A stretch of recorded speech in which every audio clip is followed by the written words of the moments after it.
Kumustahan ang bayan? Harapan ng katwiran. Tayong kapatid sa naguguluhan. Palaro panalo ang magkakaibigan.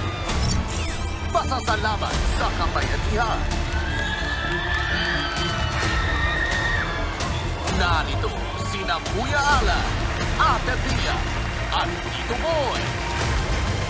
Ito ang Cayetano in Action with Boy Abunda.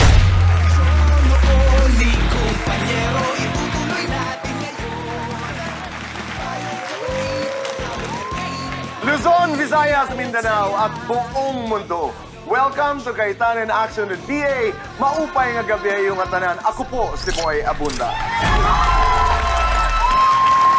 Ako naman po ang inyong Kuya Alan, kakampi nyo sa batas. Ipaglalaban natin ang totoo at patas. At ako po ang inyong Ate Pia, kampiyon ng kababaihan at kabataan. Handang ipagtanggol ang inyong karapatan. Magandang gabi po sa inyong lahat. Maraming salamat sa ating studio audience. Isang malakas ang palakpakan. Ang Maritim na merong dala-dala at Pia Kuya Alan na mga kakanin. Grabe, alam ko kung saan galing yan. Ano ba ang kwento dyan? So if you remember, to our regular televiewers, to our regular followers, yung isang tinulungan natin na binigyan natin ng advice, sabi natin, puhunan na natin yung kanyang business na kakanin at tayo na yung maging unang buyers. And I love it. Tinutuon niya, dumating siya, nagdala siya, magtira kayo. Magtira kayo, ha? We're so happy to support businesses. We go beyond our legal advice. And sana yung kinita niya sa benta niya sa atin, magamit pa niyang palaguin ang kanyang business. Nakakatuwa dahil hindi lamang talaga legal advice ang nangyayari madalas kay Alan at Pia. Talagang you go beyond that, no? Kuya Alan, you wanted to say something? I was gonna say, Kuya Boy, yung nakikita natin sa show, napakasarap tulungan ang taong tinutulungan yung kanyang sarili. Tama. Di ba? Anyway, ano bang ating aasahan ngayong gabi dito sa ating programa, Kuya Alan? Well, it's February. And alam nyo, when we talk about Valentine's, we talk about love, it's really about relationship. Nagbunga ang relationship. Nung nabuntis at nagkaanak, dinideny nung lalaki na sa kanya. Oh, hindi po talaga akin yun. Kaka 2 weeks pa lang eh. Tapos dili na raw siya ng 1 buwan. Malaki yung anak ko. So, makilala yung mama niya. Hindi ako nag-aabol sa kanya. Mahalin niya ako, gusto ko. Yung bata lang, magkaroon ng ama. Ang ginawa ng Cayetano in Action ay tayo ang nagpa-DNA. Ito yung sasagot sa inyong mga katanungan. Si CJ ba ay anak ni Mike kay Kat? Ate Pia?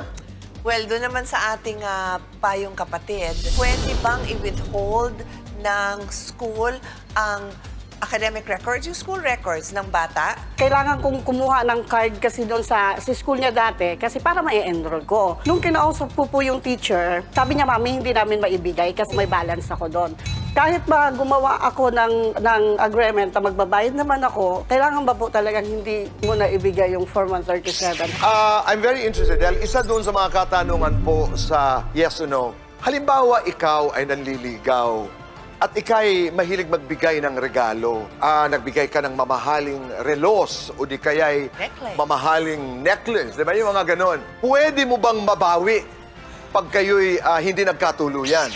Lahat ng ating studio audience ay mag-uwi ng regalo mula sa Cayetano in Action. At ilan sa inyo ang mag-uwi ng 2,000 pesos, 3,000 pesos, 5,000 pesos at 10,000 pesos sa Alan Pia Pick? Marami pang mangyayari, pag-uusapan. Lahat ng yan magaganap dito lamang sa...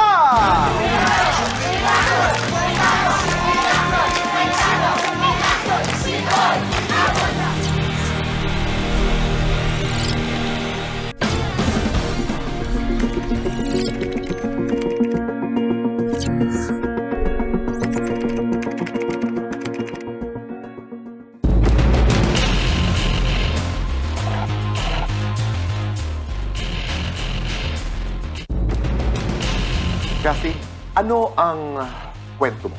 Ano ang inirereklamo mo? Makikinig kami. Nagkaroon po ng karelasyon. Hindi niya po tanggap yung naging bunga ng namin na pagmamahalan.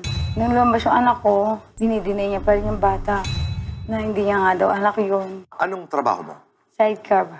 Nagsa-sidecar ka. Opo, Anong pangalan ng iyong dating kinakasama? Mike. Ano ang kanyang trabaho?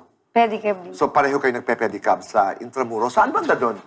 Malapit sa golf course. Ikwento mo, paano nangyari ang nangyari? Siya yung nungulit siya sa akin na sabi niya, sige na, baka pwede ka ganun. Kasi alam niya na wala akong asawa. Sabi ko, hindi ako pwede kasi bata ka pa.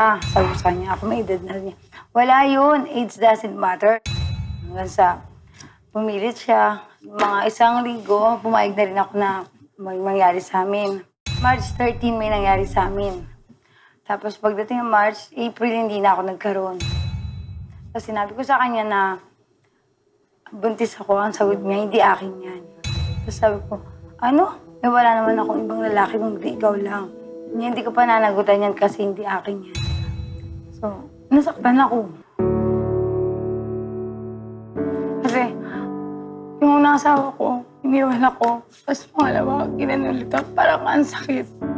Lumalaki yung anak ko. So, makilala yung mama niya. Sabi ko, hindi ako nag-aabol sa kanya. Mahalin niya ako, gusto ko. Yung bata lang, magkaroon ng ama. Nung una mo bang sinabi na buntis ka at sinabi niyang hindi kanya ang ipinagbubuntis mo, bakit niya sinabi na hindi akin yun? Bakit siya sigurado? Takot siya sa responsibilidad. Hanggang ngayon, hindi niya pa rin pinapansin yung bata. Hindi niya hinahawakan. Sasakit ang nararamdaman ko, pero lumalaban pa rin ako. Okay lang kahit huwag niya akong pansinin, huwag lang yung bata. Wala kasing alam yung bata eh. Hindi niya ginusto yung ganun. Kaya lumapit po ako dito, Kuya Bay, para sana ko na makilala niya yung tatay niya at tanggapin siya. Siyempre, hindi malabang buhay, malakas ako eh. Isang araw mawala, paano yung anak ko? Pero nagpatuloy ba ang inyong relasyon pagkatapos nung March na yon? Hindi na ko ever simula nung nabuntis niya ako. Hindi na kami nagpapansinan kahit nakikita kami. Ang anak ako, hindi siya tumulong sa akin. Lumaki na yung bata, 6 months, andun na kami malapit sa kanya. Titignan, hindi niya tinignan yung bata. Saan na yun kayo nakatira? Sa City Hall, boy. Kung saan yung park ng mga sidecar. Nila kami sa gilid. Doon kayo sa loob ng sidecar natutulog Opo. ng baby mo? Opo, lumaki na po siya doon. So pag naghahanap buhay ka sa pedicab, Yung mga kasamaan ko tumitingin. kailan kayo huling nag-usap ni Mike tungkol dito sa iyong anak? Matagal na siguro, mag-iisang buwan pa lang yung bata. Huwag mo na sa akin ipilit yung bata dahil ayoko. Saktan ako, hindi ko na pinilit. Nilayo ko na lang anak ko. Naawa nga ako, nag-aaral ng papa yun eh. Nagsasalita na kasi. Sabi ko, wala na yung papa mo, patay na. Kahit nandun siya, naririnig niya sa pilahan. Sinasabi ko na lang na patay na yung papa mo, walang kwenta yun. Pero papa pa rin ng papa yung bata. Pero sabi ko, darating ng araw, malalaman din na aratawanan.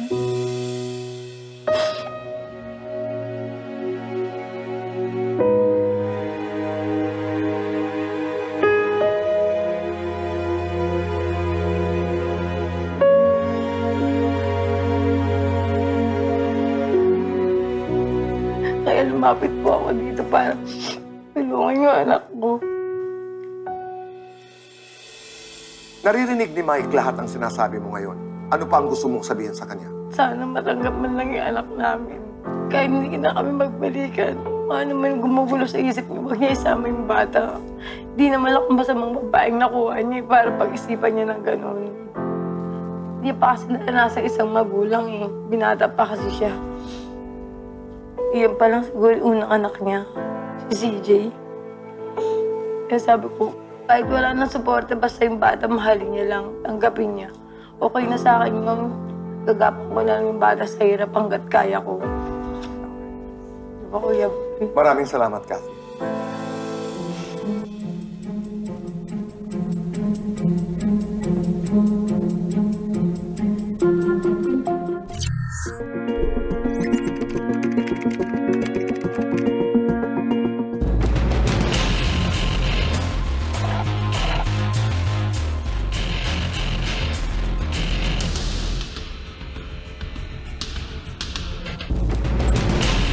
Mike, narinig mo yung kwento Apo, ni Kathy.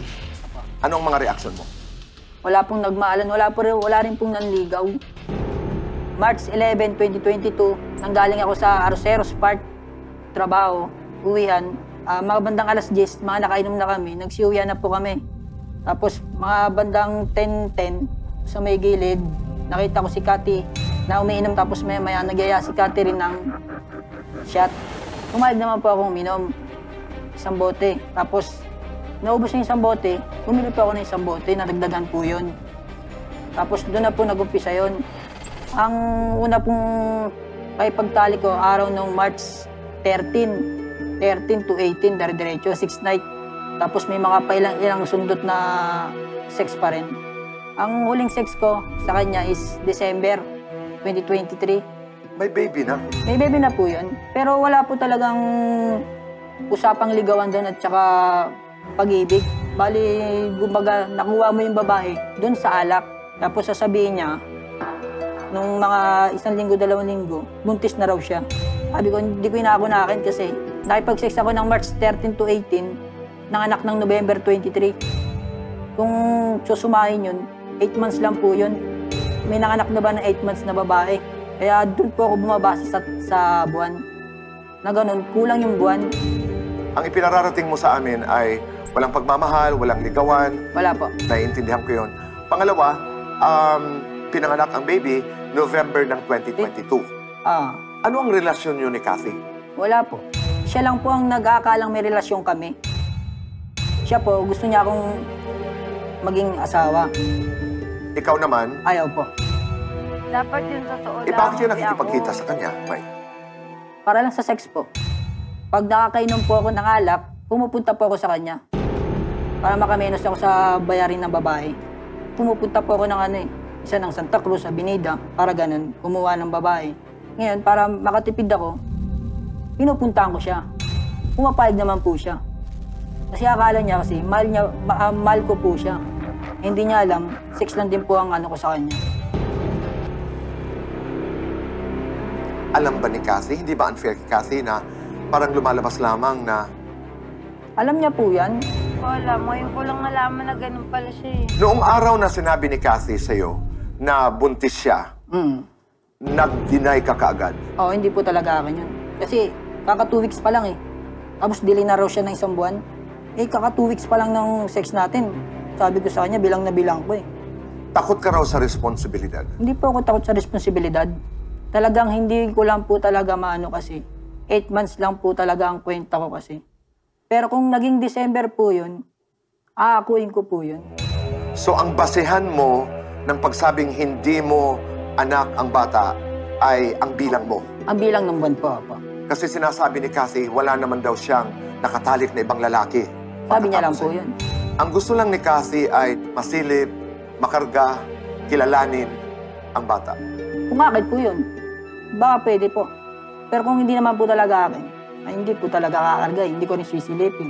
Kayo nakarating sa barangay Apa, at sinabi ng chairman na mabuti alamin natin kung apa, tama. sino ba talaga ang tunay na tatay, kung ikaw ba talaga, o iba pa. Pumayag naman po ako. at pumayag si Cathy. Apa, pumayag din po. Sabi mo nga kanina, pag napatunayan na ikaw ang ama, gagawin mo ang papel ng isang ama. Apa. Maski hindi mo na raw siya mahalin, basta ang bata lang. Yun lang naman ang sinasabi niya. Hindi ako naniniwala ron, hindi raw siya mahalin. Hindi siya nga habol ng habol sa akin eh. Minsan pag tulog na ako, pumupunta sa higaan ko po yan. Baka naman talagang tunay kang mahal niya. Ay, siya po nagmamahal, ako hindi po ako nagmamahal. Ano lang po sa akin, sex lang po talaga. Totoo ka, yun lang. Pero may kaakibat na responsibilidad kasi pagkatapos ng sex ay, yun na, mabuntis, halimbawa, ang babae. Hindi mo tatalikurin yung responsibilidad na yun. Kung akin po yun, hindi ko matatakbuhan yun. Kasi, Pero may paulit-ulit kang sinasabi, Mike, ano ba ang tingin mo sa babae? Pangkalahatan, pumunta ka sa Santa Cruz, pumunta ka sa, di ba, sabi mo kanina? mga ano yun, Kuya Tito Boy, mga pok-pok, mga ganun. Salitang kanto, pok-pok. Pumupunta lang ako sa mga ganyan, mga Avenida, Santa Cruz, kumukuha ako ng babae. Ba't hindi ka na lang mag-girlfriend? May itsura ka naman, bata ka pa. Hindi tayo marunong manligaw, Tito Boy. Ay, Torpe. Ewan ko, Tito Boy, ayaw rin mabasted eh. so hindi ka pa nagkaka-girlfriend? Hindi pa. Mamaya-maya lamang, Mike, makakausap natin si Kuya Alan at Pia. Nandun din ako. Subukan natin kung saan mapupunta ang usapang ito. Sige pa.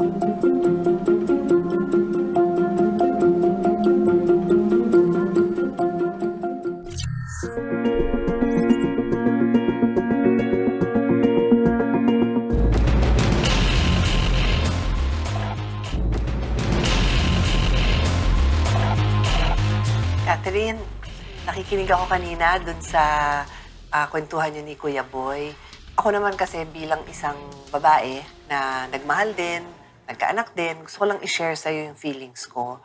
Kasi ang narinig ko sa'yo kanina kay Kuya Boy, nakita kita, umiiyak ka, affected ka, sabi mo, nasasaktan ka na hindi niya kinakarga yung anak mo. Nasasaktan ka na hindi niya kinikilala na anak niya yon. Masakit sa'yo yon. Kaya gusto mo, kilalanin niya si CJ na bilang anak niya. Sabi mo, wala kang pakialam sa suporta. Kahit yung kayo, wala na, tanggap mo din yon. Unang-una yung sa suporta, huwag mong pakakawalan yon. Hindi masamang idemanda mo yung suporta galing sa tatay ng anak. Dahil karapatan ng anak na mabuhay ng maayos. Ipaglaban mo ang karapatan ng suporta ng anak mo. Pero itong pangalawa na sabihin ko, napakahalaga para sa akin na marinig mo to. Meron talaga naman mga batang lumalaking hindi kumpletong pamilya. Meron talaga tayo ngayong mga sinasabing single families, yung single parent.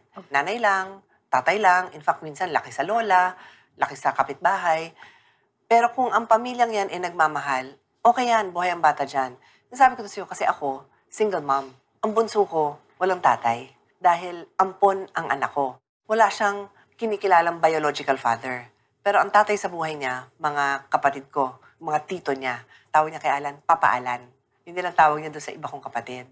Nag-umpisa naman talagang dinideny niya na anak niyan. Bakit gusto mong ipilit? Kaya kong ipilit sa kanya, suportahan mo yan, obligasyon mo yan. Pero yung pagmamahal, hindi mo pwedeng ipilit. For me kasi ang tingin ko, para sa'yo yun eh. Na gusto mong makita mo na kung hindi man niya ikaw kayang mahalin niya yung bunga niyo.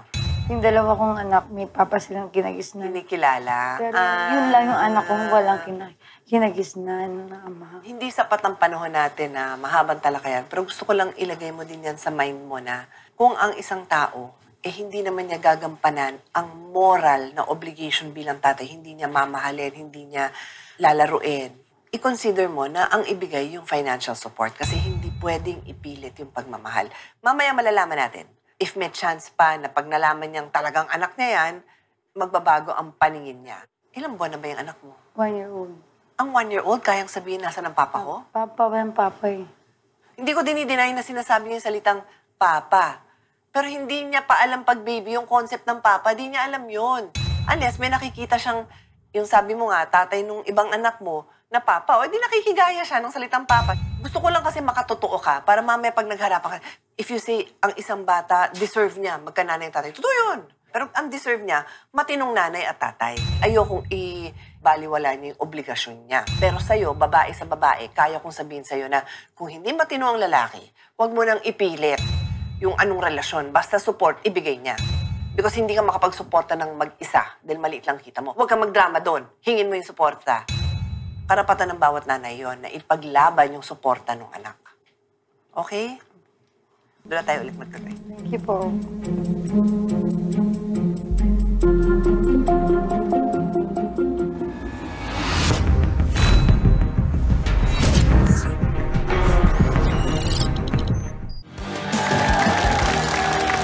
Narito po tayo sa Case to Face. Ang nagrereklamo, si Cassie. Samantala po, ang inirereklamo ay narito na po si Mike. Mike, Cassie, Ate Pia, Kuya Alan. Napakamaselan nung topic, kahit sabihin natin February at pag-ibig at mga problemang dala ng pag-ibig ang pag-uusapan. I wanna honor your barangay chairperson. Mahirap pag-usapan to and yun nga, napapayag niya kayong dalawa to get to the bottom of everything na magkaroon ng DNA test. Ate, you wanna start? Go ahead. Sige. Maliwanag naman na pareho kayong umaamin na nagtalik kayo at ang sinasabi lang ni Mike, konbinsido siya na hindi yan kanya dahil nagbilang siya ng araw, no? At sabi niya 8 months. Saan ka naman daw nakarinig ng 8 months ay sa akin ka makakarinig. Merong nanganganak ng 5 months, 6 months, 7 months, 8 months, at 9 months. Pero hindi kita sinisisi kasi maraming naniniwala na ang 7 months blue baby. Tapos yung akala nila walang 8. Hindi, may ganun. Okay, maliwanag na? Apa. Since payag ka na possible pala na manganak ng 8 months, possible din na anak mo yon. Opo. Just dun sa delayed din kasi, correct me kasi hindi ako expert dito. Hindi ibig sabihin kasi na from the day ka magtalik, Na 1 month na doon siyang yung buntis. delay. Pero tama ka na it's not a 1 month since you had sex. But hindi rin tama na imposibleng mabuntis kasi nga, it's the day na fertile siya. So more biology to. Let's accept, in life, we can debate opinion. We can debate paniniwala. But principles at saka facts, we cannot debate.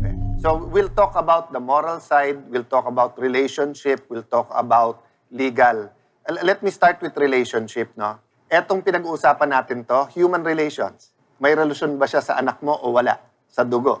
'Di ba? Anong relasyon mo sa kanya? Yung DNA test, hindi na kayo umabot sa korte. Bakit? Maganda relationship nyo sa inyong kapitan. Let me talk about the relationship of possibility sa hindi. Kasi nga, Mike, kung hindi mo anak yon, di wala kang obligasyon sa kanya.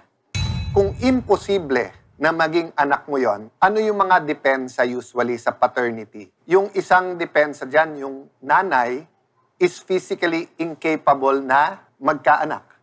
Siyempre, pag napatunayan na yung lalaki din ay physically impossible na magkaanak, the other defense is yung sasabihin may multiple partners yung babae. It takes out the probability. So, iba kasi yung impossible, iba yung improbable. Yung impossible, imposible. Ibig sabihin, kahit anong kwenta mo, hindi ikaw tatay.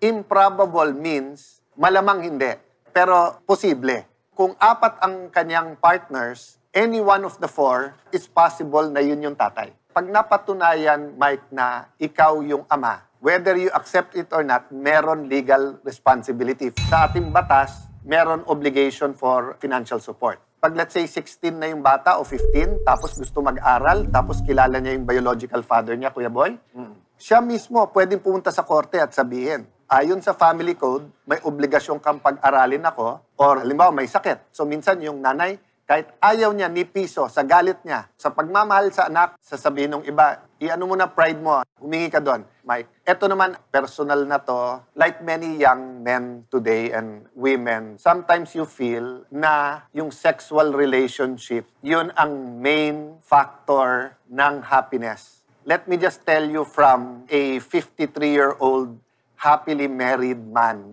iba ang sarap ng companionship. Mike, kasi sinabi mo kanina, wala ka pang nagiging girlfriend.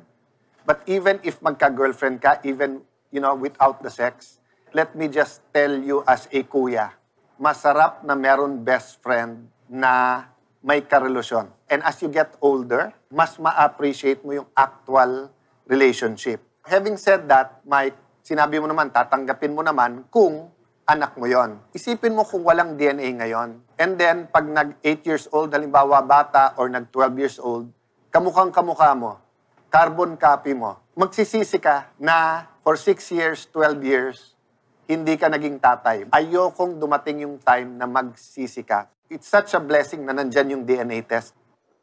Ilang taong ka na? 27 po. Ano ba para sa'yo ang responsibilidad ng isang tatay? Ang alagaan, at saka supportan yung anak. At kaya mo yung gawin kahit na sabi mo, hindi mo siya mahal na parang isang girlfriend o asawa. Kaya po.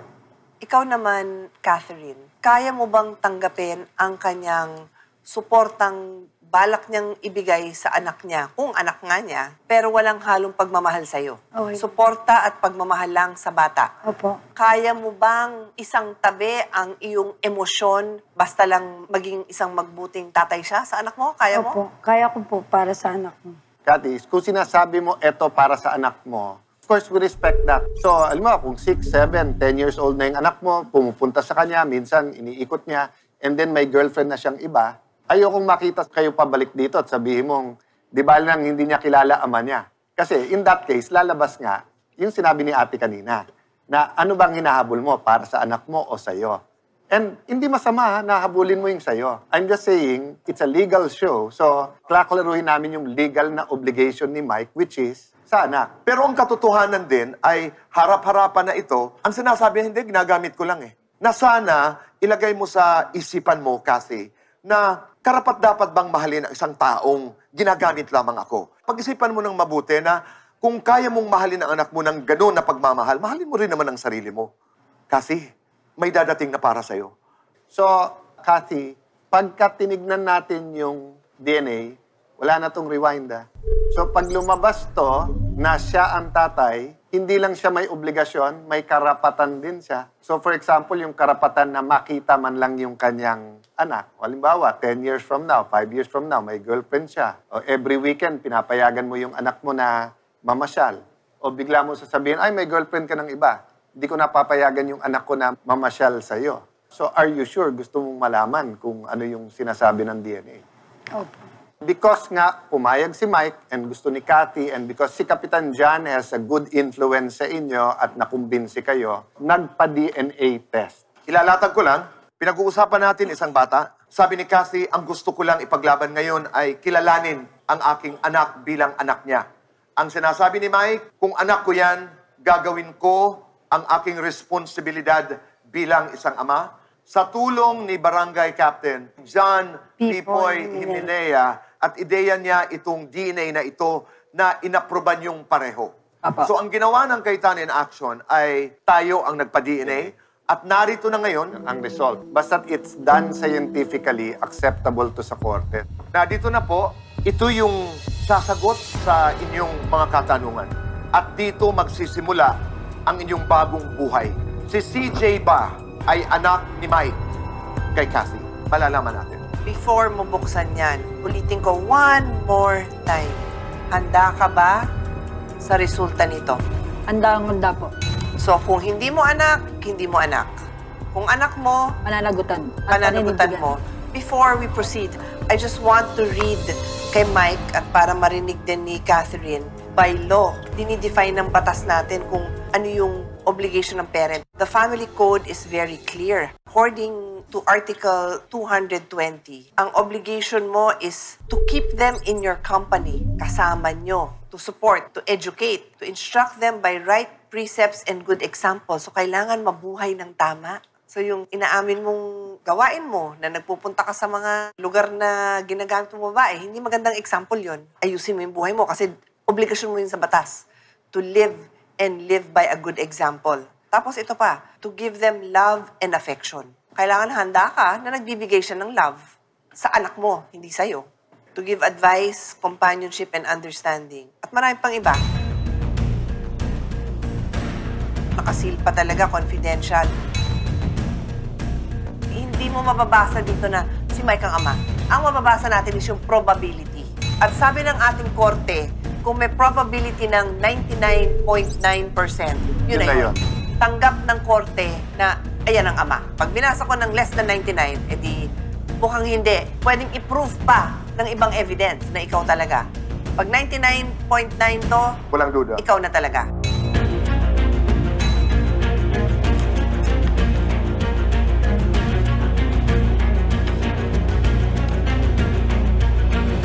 Okay, nandito ang mother, name ng anak, name ng ini-issue na father. Probability of paternity.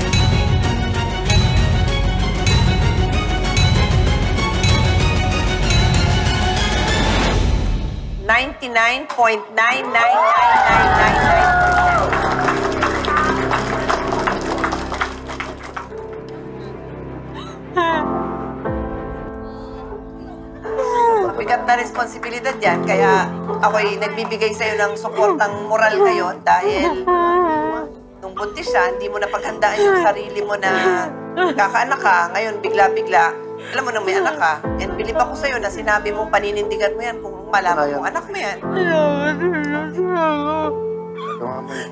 Mali yung ginagawa niya. Iniisip niya sa akin lahat. Mali.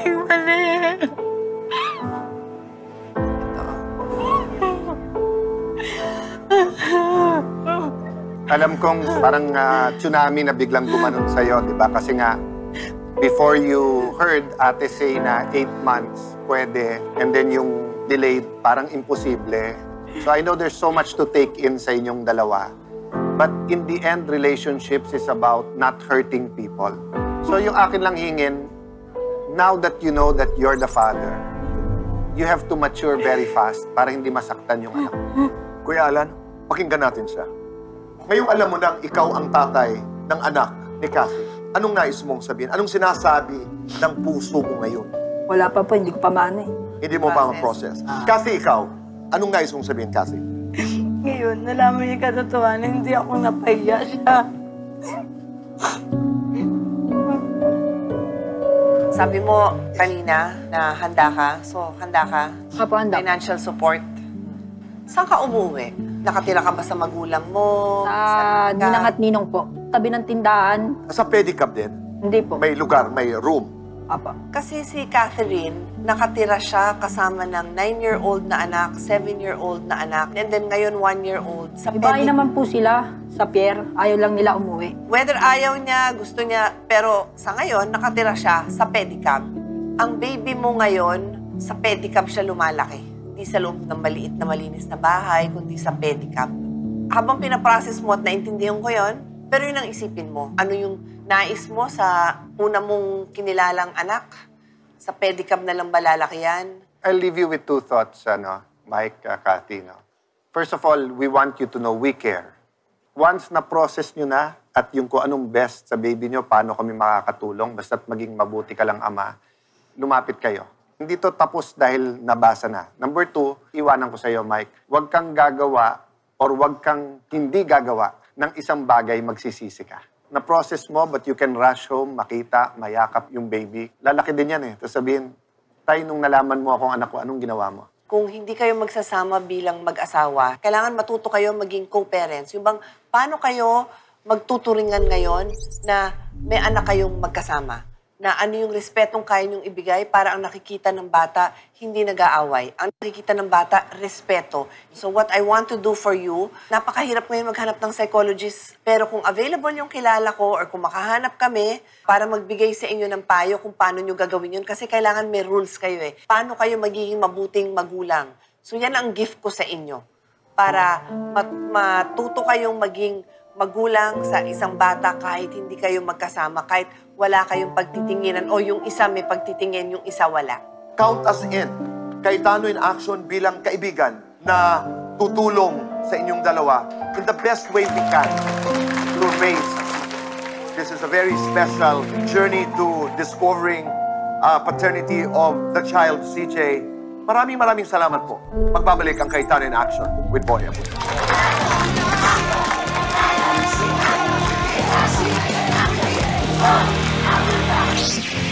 Hanggang sa kasalukuyan, hindi pa rin makapaniwala si Mike sa naging resulta ng DNA test. Pero sinusubukan na niyang unti-unting makilala ang kanyang panganay na anak kay Cathy.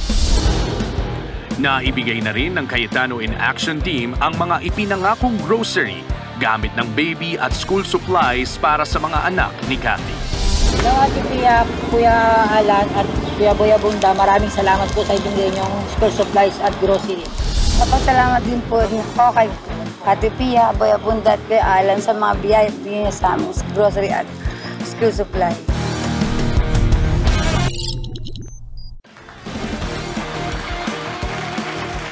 Teka, mga Mars!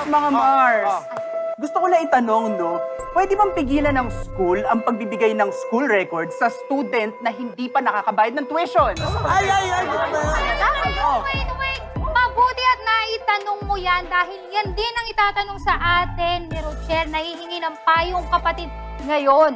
So ito kasing anak niya is grade 3 na. Oh. Tapos yung official record nila sa school ay hindi pa niya nakukuha. Oh. Dahil meron silang hindi pa nababayaran na 17,000.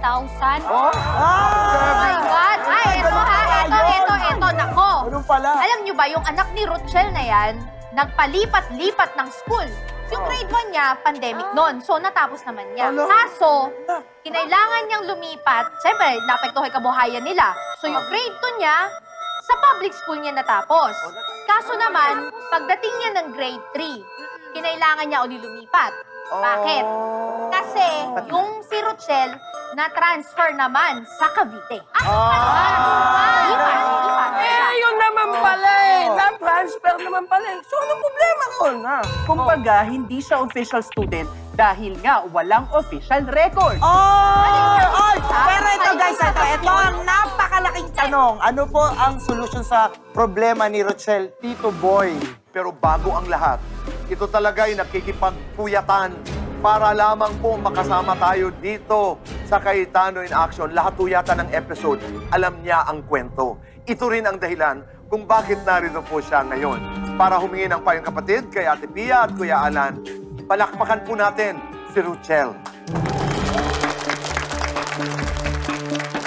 Ay, abot ko ba? Abot ko pala. Abot yan. Ay, magandang gabi, Kuya Alan. Ruchel, Ate Pia, Pia. Kuya Alan. Magandang gabi pa. Dinig ko, nanonood ka talaga ng Cayetano in Action. Ay, opo, mula po nung nag-umpisa po to. Saka, can I just comment, the way na binati niya ka tayo, parang friends talaga, no? And I love it. I love it. Ay, Ate Pia, ay, Kuya Alan. I love it. Ibig sabihin talaga, nanonood talaga siya ng palapa. Pinagpupuyatan ko kaya to. Di ako lumilipat na ibang channel talaga. Doon talaga ako kaagad kasi 11 nag-start na po to, di ba? Oo. O balik na tayo doon sa ating kwentuhan. Ano ang iyong ihihinging payong kapatid ngayong gabi, Ruchel? Kay Kuya Alan at Ate Pia. Yes, Kuya Alan at Pia. Regarding lang naman to doon sa 4-month 37 nga nung anak ko nung nag-grade 1 siya. Kasi noon kasi po, na-enroll ko po siya sa private school. Gawa ng okay pa naman kasi yung kabuhayan namin noon. Dahil yung pandemic, hindi pa naman talaga ganun kalala. Natapos naman po niya yung pag-school niya dun sa, sa grade 1 niya. Tapos, nung pandemic na, dahil ang school nga noon is online, so kailangan ko siyang i-enroll sa public again. Na malapit lang din dun po, dun sa tinirhan ko po. So ngayon, kailangan kong kumuha ng card kasi doon sa school niya dati, kasi para ma-enroll ko. Nung kinausap po yung teacher, sabi niya, Mami, hindi namin maibigay kasi may kulang ka. Although, aminado ako no, na may kulang ako, may balance ako doon. Sabi ko, Ma'am, kasi pwede bang gagawa na lang ho ako ng agreement na magbabayad ho ako, makuha ko lang yung card kasi hindi ko naman siya mai-enroll pag wala akong card. So binigyan nila ako is temporary. Temporary lang po talaga siya. So na-enroll ko siya ng grade 2 sa public school. Sa awa ng Diyos natapos po ulit yun kasi face-to-face lang naman, online lang naman. Na-enroll ko ulit siya ng grade 3. Ganun pa rin yung takbo. Wala pa rin yung Form 137. Gawa nga pong, hindi ko pa nga po nabayaran. Ngayong nag-grade 4 po siya, nalipat ulit ako ng Cavite kasi yung nanay kong 82 years old, doon nakatira. So kailangan ako yung magbantay kasi yung kapatid ko nasa Hong Kong, OFW kasi doon. So ngayon yung anak kong babae, doon ko na lang po siya ulit in-enroll kasi nandun ako. Same lang din po yung problema ko. Hindi ko na naman po nakuha ulit kasi nga, ganun nga pa rin yung kaso din. So, ang gusto ko lang din po talagang malaman, kahit ba gumawa ako ng agreement na magbabayad naman ako, kailangan ba po talagang hindi mo na ibigay yung Form 137 hanggat hindi po pa talaga ako makapagbayad. Ang rule ng Department of Education, and by the way, I handle the budget of the Department of Education. So, marami akong alam tungkol sa Department of Education, but I don't memorize those things. I don't know that. Inaamin ko. So, And it changes. And it Kasi, changes also. halimbawa, tinulog sa, tapos hiniring nila, maaring the next day or the next Iba week, naman po. ayusin nila yung regulation. So, pwede kong sabihin na, nung hiniring ko to nung ganito, ito yung sinabi, check nyo nga kung yan na. Kasi madaling mag-check yun because it's not a law. It's a department. It so happens, though, that this one is 2010. 2010 pa. So, it's been in practice for a long time. At sabi dito, ang school pwedeng mag-withhold ng the release of the transfer credentials. Yan yun of a student may be withheld for reasons of suspension, expulsion, or non-payment of financial obligations. So, clear sa department order, pwede daw i-withhold yon. So, yung pinasukan mo na bagong school, in this case, public na yung pinasukan na anak mo. But I'll just tell you what's in the rules, no? Yes. Another private school may be they may allow a student to transfer and provisionally enrolled and allowed to attend classes if they will present the credentials within the year. So parang Palugid. So ang doon, binigyan ka lang ng time na mag-present. Ang na-research namin is nga magpe-present ka rin by the end of within the school year in private schools. Wala akong nabasa and nananawagan ako sa lawyers natin if you can show me if there's any reference to public because the general rule of public school, and this is where Mayor Lani, who usually always comes over and brings us food, thank you Lani, always reminds us na ang patakaran ng public school, ng DepEd, no child is turned away. Yes. So, walang basihan ang public school na hindi ipag-aral ang anak mo. And ang diskusyon namin ng staff ko, baka daw pag graduation na ng grade school, dun maipit. Parang Yun that nga po. problem will catch up. Yeah. And where I come in now is, ngayon, hindi na muna ako si Ate Pia, ako muna si Senator Pia. This is where madali sa amin to call DepEd and say, wait, kung wala tayong existing regulations or maybe I don't know, kailangan liwanagin natin yan dahil bakit mo naman paparusahan yung bata years later pag-graduate if nakatapos naman siya? It doesn't change, alam mo yan, it doesn't change your obligation. Sana hindi naman siya maparusahan at tuloy-tuloy naman yung pag, niya sa next grade, no? Grade 5, grade 6, grade 7, grade 8. Pero pag graduate kasi yan, kailangan kompleto nung records, di ba? So, I think wala naman mag-object kay Kuya Boy at kay Ate. Ang tama ba yung balance mo is 13,000 ba? 17,000, no? Kasi sa totoo lang talaga, Kuya Alan, kung tatanungin mo ako, wala ho talaga akong 17,000 sa ngayon. Yes. Sa ngayon, pero... Wala ho talaga kasi wala na po sa ngayon, but in 5 minutes, meron ka na. Okay? No, because we do wanna help. And if we can help you with legal advice, and only legal advice, we will do that. But ang problema, hindi ka namin pwedeng advisean ng laban sa law of supply and demand, hindi pwedeng labag sa law of gravity, at hindi pwedeng labag sa batas. So in our own small way, we will help you by paying the 17,000. Sabi ko nga, Kuya Alan, kung hindi lang kami nalipat ng Cavite, ang anak ko, kasi yung dalawang anak ko nasa Taguig nag-aral eh. Oo. Thankful ako doon na nasa Taguig din ako nakatira. Kasi lahat ng benepisyo ng Taguig, na nakukuha din namin. Sa mga anak ko, wala akong pinoproblema sa uniform, kung ano man, kasi lahat kumpleto, nagbibigay doon. Nasa magulang na lang po talaga kung hindi mo mapaaral yung anak mo. Na lahat naman nandun na. Kumbaga, itutulak mo na lang yung anak sa school kasi nandun na lahat ng kailangan. But we understand, you have to balance kasi kailangan ka ng nanay mo. Opo, yun na nga po. Ano bang pwede mong inegosyo nandun sa Cavite? Baka naman meron, dun kami pwedeng tumulong din. Ay, ako, Kuya Alan, kahit nung nasa Fairview pa po ako nakatira, habang nagtitinda ako ng almusal, nag-uukay-ukay ho din ho ako. So, anong mabenta sa anong breakfast? pwede mo ituloy? Pwede mo ituloy? Galing ko gumawa ng carbonara, Kuya Alan. Pero pwede mo ituloy? Pwede mo ituloy? Oo naman, Anong pwede? Anong kulang? Puhunan? Wala lang talagang puhunan. Puhunan. Pero pag nabigyan ka ng puhunan, parang kampante ka na kaya mo naman natin buhayin. kaya. Ang galing ko kaya mag-deliver dyan.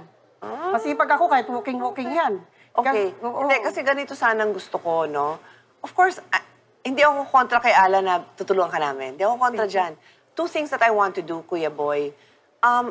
I love it that she's a top fan in Facebook, follower in our show. But I want the public to see na hindi lang naman natin siya tinutulungan dahil nanonood ka. Hindi yon eh. Dahil kailangan. I want to prove to everybody na yung binibigay namin, talagang ibabayad niya. Uulitin ko yung laging sinasabi ni Alan. Hanggat pwede, sana hinuhulugan mo ng konti yun. Kasi precisely why the rules say na kahit hanggang graduation ka na habulin, binibigyan ka ng time. So imagine kung over the period of 5 years, nahulugan mo ng tag 2,000 yun, edi on the 4th year, bayad ka na, 17 eh. And then, ang request ko sa'yo, hindi ko na sasabihin sa'yo yung ibalik mo sa amin yon. Ang gusto ko is, idasal mo sa Diyos na ilapit sa'yo ang tao din nangangailangan. At buuin mo yung 17,000 pag nakaraos ka na maibigay mo din sa ibang tao yon. Medyo may pa 1,000, 1,000, may pa 2,000, 2,000. You're right. It's called paying it forward, di ba? Ikaw naman. Kahit sa amin hindi mo na ibalik, ikaw na magpaikot nun. Yes pa. Okay? Sige pa. Promise pa. Maraming salamat. Salamat, Rochelle. Maraming salamat. Salamat po talaga. At hindi ako nagkamali. Hindi ako nagkamali na mag-message sa Facebook at saka sa inyo po na manood. Talagang legit. At having said that, huwag ho kayong mag-aatubili na kayo makipag-usap sa amin sa mga social media platforms dahil legit nanggaling kay Rochelle. Talaga pala. Sasagutin namin kayo. Salamat, Rochelle. Salamat po. Mabuhay po kayo. Kuya Alan Aripia, yes or no? Yan po ang susunod. Dito lamang po sa...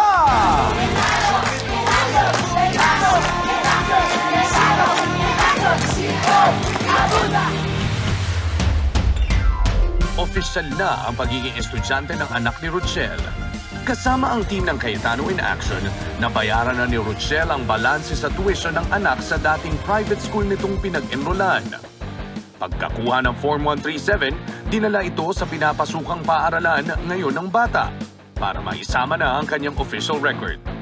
Bawas na ang pangamba ng pamilya ni Rochelle sa pag-aaral ng kanyang anak.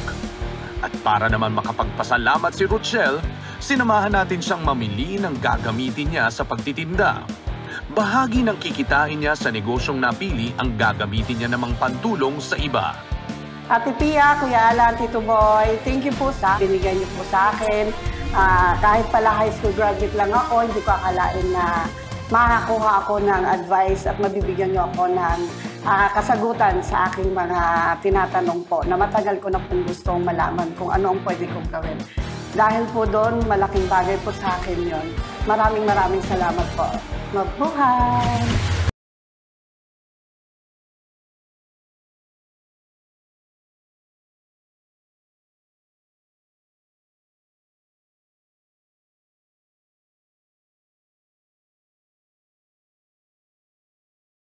Visit at B6, Bonifacio High Street, BGC Taguig. Rica de la Merced Furniture Designs. For inquiries, call 0922-853-1668.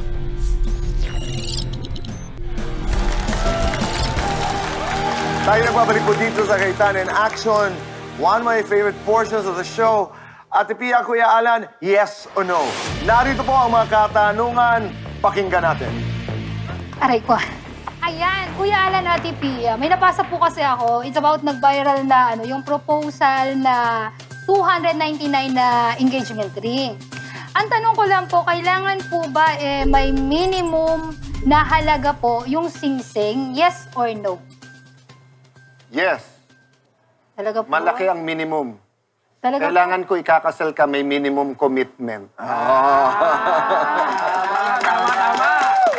Kahit ano sabihin mo, kahit anong batas, di ba? Natural law, kailangan may commitment ka. So in that sense, yung presyo, walang minimum. In fact po, ang singsing ay simbolo lang sa kasal. So kahit wala kang engagement ring, kahit wala kang wedding ring, pwede kang ikasal. Thank you po. Maraming salamat. Kuya Alan, Ate Pia, tanong ko po ganito. Kasi yung pamangking ko, plano ng pakasalan yung jowa niya this year. Kaya lang problema, ang sabi, hindi daw boto o tutol yung nanay ng girl sa kanya. Pero pareho silang 20 years old.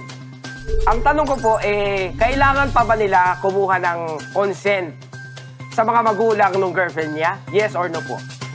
Yes. Mahalaga dun sa tanong mo, ang age nila. Sabi mo, 20 years parehas, old. yes. So very clear ang ating family code na between the age of 18 to 21, kasi 18 pwede ka na magpakasal, but between the age of 18 to 21, may kasamang parental consent. Literally, pipirma ang magulang nagsasabing, payag akong magpakasal ang anak ko. Pag hindi mo nakuha yon, voidable ang marriage, which means possible na habulin nyo ng parents later on na, ay, hindi kami nag-consent kasi requirement yun eh. Or possible na mismong yung pamangkin mo, pwede niyang ipawalang bisa yung kasal niya for 5 years from the time she reaches the age of 21. So, para kasing what the law is protecting yung youth nung bata na, bata ka pa makinig ka sa magulang mo. Sabi naman ng magulang, pakabait naman ito, okay naman kami, sige tuloy. Ayaw ibigay. So, voidable, which means valid until somebody goes to court and the court said it's void na. Next question. Kuya Alan, Ate Pia, medyo may problema po ako. Balik lang naman. So, meron po kasi akong stalker sa Facebook. And halos araw-araw po yun, nagme-message siya, good morning, kumain ka na ba? Tapos, kalaunan, nagsisend na siya ng medyo inappropriate na mga photos. Medyo uncomfortable na po ako sa mga messages niya. Respectfully, sinasabi ko naman po sa kanya na hindi ako interested makipag-friend sa'yo and hindi kita honestly kilala. So please stop messaging me. Pero persistent siya. Ang tanong ko po ngayon, ito po bang tao na to, parang tumigil na siya once and for all, pwede ko po ba siyang kasuhan? Yes or no? A short answer ko is yes, you have the right to protect yourself, no? In many ways, actually. Pero pasok na pasok ka doon sa ating Safe Spaces Act. So this is a law around 2019. And ito ay considered na gender-based on sexual harassment. Kasi, yun nga, may inappropriate messages na. Tsaka honestly, ako yung sabihin mo lang, kumain ka na. I mean, come on. Style yan eh, di ba? Kahit nga sabihin mong walang serious na kabastusan, sino bang gumagawa nun? Mag-best friend, mag-nanay, o manliligaw? Nanay mo ba siya? Best friend mo ba siya? O, di ba? So, ba't siya mga musta kung anong ulam mo? Di ba? Sorry pero it's also part of your boundaries, di ba? So, on that note, yes, nagva-violate siya dito and pwede talaga siyang kasuhan. Thank you so much. Maraming salamat. Ate Pia, Kuya Alan, meron po kasong barkada na pilit na nililigawan yung babaeng may asawa. Sabi ko, wag niya nang ituloy. Makakasuhan po ba siya pag tinuloy niya yung panliligaw sa babaeng may asawa po? Ang sagot ko dyan ay yes. Assuming hindi pumatol pa yung babae Assuming lang na, yun nga, may asawa. Nag-good morning pa lang. Oo. Yun, gino-good morning mo parati, nang liligaw, whatever, okay. Article 26 of the Civil Code, every person shall respect the dignity, personality, privacy, and peace of mind of his neighbors and other persons. The following and similar acts, though they may not constitute a crime, constitute a criminal offense, shall produce a cause of action for damages, prevention, and other relief. Meddling, paragraph 2, meddling with or disturbing the private life or family relations of another. So wala tayong karapatan to alienate yung relasyon na may relasyon. Opo. Di ba? So, ba't halimbawa pumatol yung girl? Opo. So sabihin mo ngayon, pumatol, wala. Pag yung asawa, kinasuhan siya ng adultery. So ako, ang advice ko sa friend mo, kahit anong in love ka, taken na yun Huwag mo na pakialaman. Thank you po. Next question. Kuya Alan, Ate Pia, yung tropa ko po, merong niligawang babae na for 1 year. At dahil galante yung kaibigan ko, todo bigay siya dun sa babae. Mamahaling sapatos, mamahaling damit, flowers, chocolates. Nung huli, nalaman niya na mahilig sa mamahaling relo. Binigyan niya na mamahaling relo. Tapos yung babae, tinanggap lang yung relo pero hindi pa niya sinasagot yung tropa ko. So, after 3 months, binasa niya yung tropa ko. Tapos yung tropa ko, kung naisip niya kung pwede ba niyang bawiin yung mamahaling relo.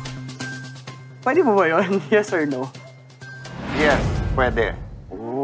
Pag more than 5,000 pesos, kailangan may kasulatan. So, pag less than 5,000 pesos, you don't need a written instrument.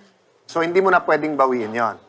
Pero pag worth more than 5,000 pesos, at walang kasulatan, wala kayong deed of donation, wala kang acceptance. Pwedeng bawiin. Having said that, I think kailangan nang baguhin yung batas na yon. Ang luma na nun, I was about to say, super luma. Yeah. So yung value ng 5,000 nung ginawa yung batas, magkano yun? So baka ngayon, ang halaga nun is 500,000. Yes. But anyway, but that's not the law. The law says 5,000. Thank you. Thank you. Sa ating magbabalik ay bigayan na ng regalo at mga premyo. Maglalaro tayo ng Alan Pia Pick. Meron sa kanila mag-uuwi ho ng mga premyong 10,000 pesos, 5,000 pesos, 3,000 pesos, 2,000 pesos. Sa pagbabalik po na...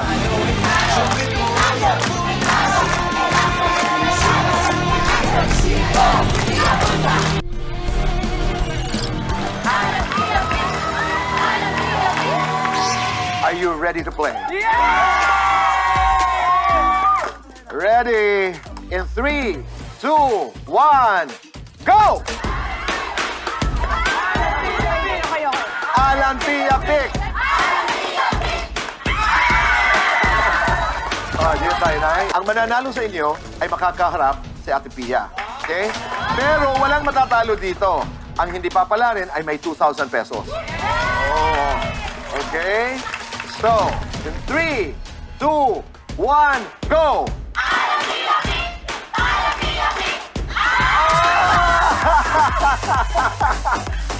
Di bali, Nay. May 2,000 pesos po kayo. Anong sasabihin niyo po? Maraming salamat po sa Cayetano in Action with Boy Abunda and kay Kuya Alan, Ate Pia and Tito Boy. Maraming salamat. Ayan.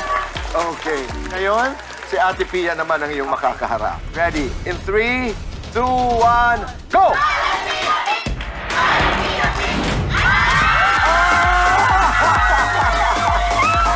Ramon, nanalo ka ng 10,000 pesos! Maraming salamat. Dito naman tayo. Okay, so now you're ready to play. Ang mananalo, makakaharap si Kuya Alan. In 3, 2, 1, go!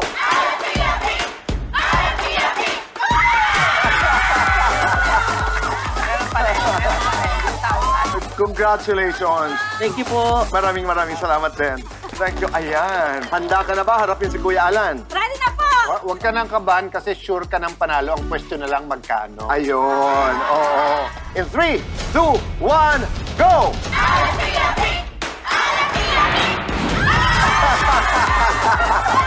Pero hindi nagtatapos dyan. May chance dahil magkakaroon siya ng pagkakataon magpaikot ang ruleta kung saan pwede pa rin siya manalo, Kuya Alan, ng... Pwede ka manalo ng 2, 3, 5, pero pag umiksakto sa linya, bibigay namin yung 10,000. Oh, so may pag-asa pa ang 10,000. Okay? 10,000! Nanalo ka ng 5,000. Maraming salamat po sa Cayetano in Action with Boy Abunda at si Pia, Kuya Alan. Maraming salamat po, Tito Boy. Okay. Akala ko sabi mo, Tito Girl.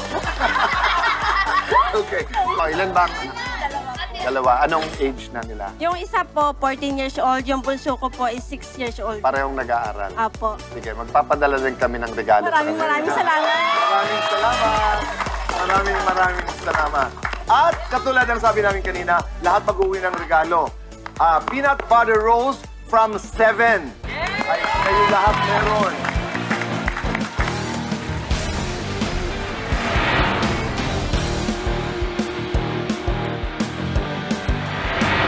Maraming salamat. Palakpakan natin ang ating mga sarili.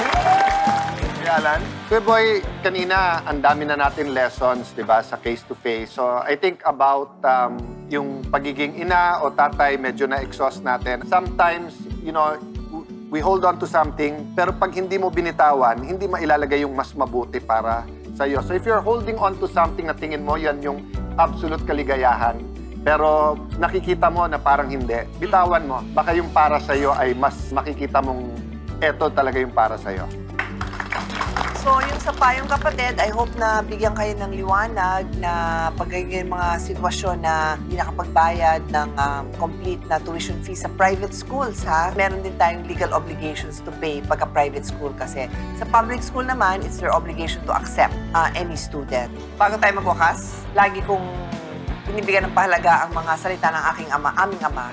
At ang sabi niya ay, huwag magpaapi, alamin ng batas. Kung may legal na kaalaman, mas mailalaban ang ating karapatan. Doon tayo sa tama dahil sa batas, wala tayong kawala. Maraming salamat. See you again next Sunday dito sa...